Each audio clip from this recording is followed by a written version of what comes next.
ആരാണ് അർജുൻ ആയങ്കി എന്ന കാര്യം കൂടി പരിശോധിക്കാം. അർജുൻ ആയങ്കി ഡിവൈഎഫ്ഐ എന്ന സംഘടനയുടെ ഒരു പ്രാദേശിക യുവജന നേതാവായിട്ടാണ് രംഗത്ത് വരുന്നത്. പിന്നീട് ആ സംഘടന തന്നെ സൈബർ പോരാളിയായി മാറി. പക്ഷേ അർജുൻ ആയങ്കി അദ്ദേഹത്തിൻ്റെ രാഷ്ട്രീയത്തിനപ്പുറം അർജുൻ ആയങ്കി വിവാദത്തിൽപ്പെടുന്നത് സ്വർണം പൊട്ടിക്കൽ കേസുകളുമായി ബന്ധപ്പെട്ടാണ്. 5 പേരുടെ മരണത്തിനിടയാക്കിയ രാമനാട്ടുകര സംഭവത്തിൽ മുഖ്യപ്രതി കൂടിയാണ് ഇയാൾ. ഇതിനടക്കം പോലീസിൽ പലതവണ അറസ്റ്റ് ചെയ്യപ്പെടുകയും പിന്നീട് ജാമ്യത്തിലിറങ്ങുകയും അങ്ങനെ പോലീസിനെ വിട്ടിച്ച് മറ്റ് സമൂഹ മാധ്യമങ്ങളിലൊക്കെ ഇടപെടൽ നടത്തി വലിയൊരു ആരാധക വൃന്ദം തന്നെ സ്വയം ഉണ്ടാക്കി വെച്ചിട്ടുണ്ട് അർജുൻ ആയങ്കി എന്നതാണ് സാഹചര്യം. അപ്പോൾ അർജുൻ ആയങ്കിയെ പിടികൂടുക പോലീസിൻ്റെ ദൗത്യമാണ്. പ്രത്യേകിച്ച് സംസ്ഥാനത്ത് ഭരണമാറ്റമുണ്ടായപ്പോൾ ഇനി ആരാണ് അർജുൻ ആയങ്കിയെ സംരക്ഷിക്കുക എന്ന ചോദ്യം കൂടി ഉയരുകയാണ്. പോലീസിലെ ചിലരുടെ ഇടപെടൽ പോലും സംശയത്തിന് ഇടം നൽകുന്നുണ്ട്. ആജ്ഞ തുടരുന്നുണ്ട്. ആജ്ഞ ഒരു പ്രധാനപ്പെട്ട കാര്യം, ഭരണം സംസ്ഥാനത്ത് മാറിയിട്ടും ഈ പോലീസിലെ ചിലരൊക്കെ അർജുൻ ആയങ്കിക്ക് സഹായം നൽകുന്നുണ്ട് എന്ന ആക്ഷേപമുണ്ട്. ഇനി അതുണ്ടെങ്കിലും ഇല്ലെങ്കിലും സംസ്ഥാനത്ത് ഭരണമാറ്റം കൂടി സംഭവിച്ച സാഹചര്യത്തിൽ സർക്കാരിനെ സംബന്ധിച്ച് ഇത് നാണക്കേടല്ലേ അർജുൻ ആയങ്കിയെ പോലെ ഒരാൾ ഇങ്ങനെ പോലീസിനെ വെല്ലുവിളിച്ച് ഒളിവിൽ കഴിയുമ്പോൾ?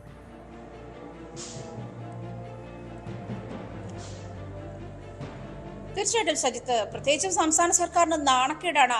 സംസ്ഥാന സർക്കാരിന്റെ ആഭ്യന്തര വകുപ്പിനെയാണ് ആഭ്യന്തര വകുപ്പിനെതിരെയാണ് വെല്ലുവിളി നടത്തിയിരിക്കുന്നത്. ആഭ്യന്തര വകുപ്പിനെയാണ് ചോദ്യം ചെയ്യുന്നത്. പൊതുജനം തെരഞ്ഞെടുത്തിട്ടുള്ള ഒരു സംവിധാനമാണ്, അതല്ലെങ്കിൽ പൊതുജനത്തിന്റെ അഭിമാനത്തിന്, അങ്ങനെ വേണം പറയാം, അഭിമാനത്തിന് ക്ഷതമാകുന്ന തരത്തിലുള്ള നീക്കങ്ങളാണ് അർജുൻ ആയങ്കി ആഭ്യന്തര വകുപ്പ് മുൻപാകെ വെച്ചിരിക്കുന്ന വെല്ലുവിളി തന്നെ. പോലീസ് നിഷ്ക്രിയരായി നോക്കി നിൽക്കുന്നില്ല എന്ന് പറയുമ്പോൾ പോലീസിന് എവിടെയാണ് പാളിപ്പോകുന്നത്? അർജുൻ ആയങ്കി തന്നെ സമൂഹത്തിൽ ഇപ്പോൾ ഇടപെടേണ്ടത്, അല്ലെങ്കിൽ കറന്റ്ലി ചർച്ച ചെയ്യപ്പെടുന്ന പല വിഷയങ്ങളിലും പോലീസിന്റെയും സംസ്ഥാന സർക്കാരിന്റെ ഇടപെടൽ എത്തരത്തിലാണെന്ന് ചൂണ്ടിക്കാണിക്കുന്നു.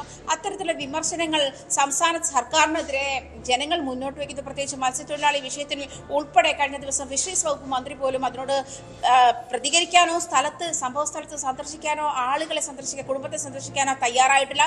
അത്തരം വിമർശനങ്ങൾ നീക്കി മുന്നോട്ട് നിൽക്കുമ്പോഴാണ് താൻ ഒരു പക്ഷേ മത്സ്യത്തൊഴിലാളികൾ ഉണ്ടായിരുന്ന ബോട്ടിലാണ് എന്നുള്ള മെസ്സേജ് നൽകിയാൽ തനിക്ക് ഈ സഹോദരിമാർക്ക്, അല്ലെങ്കിൽ ഈ റോഡിൽ നിന്ന് കരഞ്ഞ സഹോദരിക്ക് അവരുടെ ഭർത്താവിനെയെങ്കിലും തിരിച്ചു കിട്ടുമായിരുന്നു എന്നുള്ള തരത്തിലുള്ള വിമർശനങ്ങൾ സംസ്ഥാന സർക്കാർ ഇപ്പോൾ ഇടപെടുന്ന വിഷയങ്ങളിലെ പ്രധാനപ്പെട്ട അപജയങ്ങൾ ചൂണ്ടിക്കാട്ടി തന്നെയാണ്.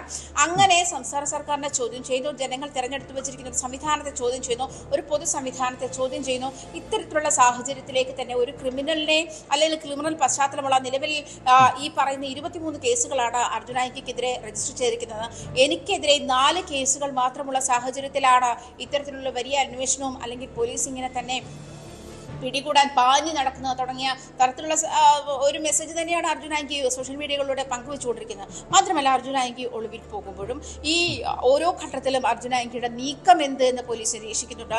ഈ പറയുന്നത് പോലെ സജിത് സൂചിപ്പിച്ചതുപോലെ വലിയ ഫോളോവേഴ്സാണ്, അതായത് 80-ലധികം ഫോളോവേഴ്സ് അർജുൻ ആയങ്കിയുടെ ഇൻസ്റ്റാഗ്രാം പ്രൊഫൈലിൽ തന്നെയുണ്ട്. അത്തരത്തിൽ വലിയ ഫോളോവേഴ്സ് ഉള്ള ഒരു പേജാണ്. അതുകൊണ്ട് തന്നെ ഇത്തരം മെസ്സേജുകൾ ആളുകളിലേക്ക് വളരെ എളുപ്പമെത്തും. ഈ തരത്തിലുള്ള വിമർശനങ്ങൾ, സംസ്ഥാന സർക്കാരിനെതിരെയുള്ള വിമർശനങ്ങൾ, ആഭ്യന്തരമന്ത്രിക്കെതിരെയുള്ള വിമർശനങ്ങൾ, പോലീസിനെതിരെയുള്ള വിമർശനങ്ങൾ, ഇതിങ്ങനെ തുടർന്നുകൊണ്ടിരിക്കുന്നു. ഇത്തരം കാര്യങ്ങൾ ഹാൻഡിൽ ചെയ്യുന്ന മറ്റാളുകളാണ് എന്നുള്ള നിഗമനത്തിൽ കൂടിയാണ് നിലവിൽ ഇപ്പോൾ പോലീസ് ഉള്ളത്. നിലവിൽ അർജുൻ ആയങ്കിയുമായി ബന്ധപ്പെടുന്ന ആളുകൾ, അല്ലെങ്കിൽ കോണ്ടാക്ട് വെക്കുന്ന ആളുകൾ, അദ്ദേഹത്തെ ഒളിവിൽ കഴിയാൻ സാഹചര്യങ്ങൾ ഒരുക്കി കൊടുക്കുന്ന ആളുകൾ തുടങ്ങിയവരെ സംബന്ധിച്ചിട്ടാണ് പോലീസിന്റെ അന്വേഷണം നീളുന്നത്. അടിയന്തരമായി പോലീസിന് അർജുൻ ആയങ്കിയെ കസ്റ്റഡിയിൽ എടുത്തേ മതിയാകൂ, പിടികൂടിയേ മതിയാകൂ എന്നുള്ള നിലയിലാണ് സജിത്. അതാണ് സാഹചര്യം. എന്തായാലും ഒളിവിൽ കഴിഞ്ഞുകൊണ്ട് പോലീസിനെ വെല്ലുവിളിക്കുകയാണ് അർജുൻ ആയങ്കി. ഇതിനിടയിൽ ആയങ്കി എടപ്പാളിലെത്തിയതിന്റെ CCTV ദൃശ്യങ്ങളും പുറത്തു വന്നിട്ടുണ്ട്.